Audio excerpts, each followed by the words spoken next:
আচ্ছা, আপনাদের বইয়ে যে ম্যানেজমেন্ট থাকে সেটা কি বৃহস্পতিবার প্রমাণ পাইছেন? আপনাদের বাঘের মতো ভয় পায় ওই সিও সিটিও ডিরেক্টর আপনি বলেন আরিফ সাহেব, আপনার মানে কি বলে মাথার উপর হাত দিয়া পায়ের উপর হাত দিয়া মালিশ করে টিপে আদর করে কেন? কোথায় রয়েছে ডিরেক্টর? আপনি কোথায়? কারণ আপনি ইউনিয়নের সাথে আছেন, ও বিশাল আতঙ্কে আছে। আপনারা খালি জানতে চাইছেন যে কি কারণে টার্মিনেশন হবে, টার্মিনেশনের প্রসেস শুরু করছে। এটা নিয়ে কিছু লোক পুলিশ প্লাজা থেকে আমরা যখন টাইগার ডেনের দিকে গেলাম তখন ম্যানেজমেন্ট গত বৃহস্পতিবারে একজন লোক নাই। তাহলে ইউনিয়নকে সে কি পরিমাণ ভয় পায় এটা কি আমরা বুঝতে পারছি? আমরা ভয় পাই না, কারণ ইতিমধ্যে আমাদের সকল নেতৃবৃন্দ বলেছে যে বাংলাদেশের local and international labour law অনুযায়ী কর্মীদের একমাত্র লিগ্যাল প্ল্যাটফর্ম হলো ট্রেড ইউনিয়ন। সো আমরা লিগ্যাল প্ল্যাটফর্মে আছি, এই জন্য ট্রেড ইউনিয়নের কর্মী, ট্রেড ইউনিয়নের সদস্য যারা আছে তাদেরকে ম্যানেজমেন্ট ভয় পায়।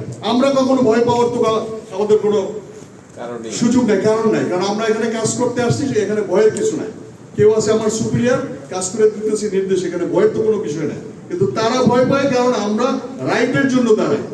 মাত্র কত ওখানে 50 থেকে 60 জন আমরা টাইগার ডেনে ইসের জন্য লিগ্যাল ডিরেক্টরের কাছে গেলাম। আমরা গিয়ে দেখি যে বৃহস্পতিবারে একজনও নাই। ম্যানেজমেন্টের এরা নাকি সব মিটিং ক্যান্সেল করে, আপনি চিন্তা করেন এত বড় কোম্পানির 4টার সময় সবাই লিভ করছে। কি ভয় লিভ করছে? কারণ সে তো ইলিগাল কাজ করে ফেলছে, নাহলে এই কোম্পানির সিএক্সও 8 জন বিকাল 4টা একটা কোম্পানি বের হয়ে যায়। আপনারা চিন্তা করে দেখেন তাহলে কে কাকে ভয় পায়? আরিফ সাহেব যেটা বললো, আপনাদের সবাইকে ভয় পায়। ওনারা 8 জন ভয় পায়, আপনার একজনকে। আচ্ছা, আমি মাঝখান থেকে এই আলোচনা আসছে, আমি প্রথমেই বাবুল ভাইকে আশ্বস্ত করতে চাই, ইতিমধ্যে আপনি যে প্রপোজাল দিয়েছেন যে বাংলাদেশ টেলিকম সেক্টরে কোনো ফেডারেশন নাই, আমরা অচিরেই এই ফেডারেশনের উদ্যোগ নেব। অর্থাৎ টেলিকম সেক্টরে অলরেডি আমাদের প্রধান উপদেষ্টা ডক্টর ইউনূস সাহেবের ওনার ওখানে একটা আমাদের ট্রেড ইউনিয়ন আছে, গ্রামীণ ফোনে একটা ট্রেড ইউনিয়ন আছে, বাংলালিংকে একটা ট্রেড ইউনিয়ন আছে, বিটিএসসিতে একটা ট্রেড ইউনিয়ন আছে, এবং আউটসোর্স কোম্পানির অলরেডি একটা ট্রেড ইউনিয়ন ফর্ম করছে।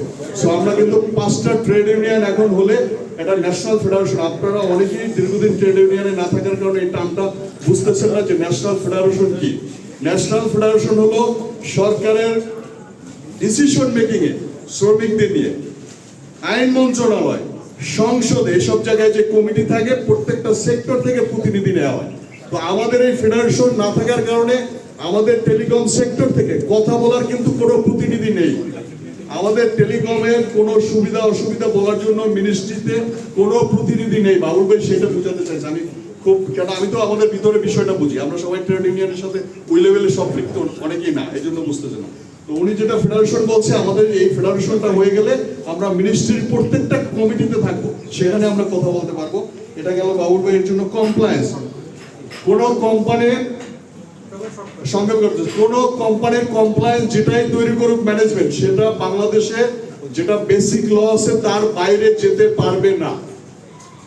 বাংলাদেশের শ্রম আইন যেটা আছে, শ্রম আইনের বিরুদ্ধে কোনো পলিসি এখানে ম্যানেজমেন্ট 8 জন করুক, কমল ভাই এখানে ম্যানেজমেন্টের 8 জন লিখুক যে পলিসি হলো এটা, কিন্তু সেটা যদি বাংলাদেশের যেটা একদম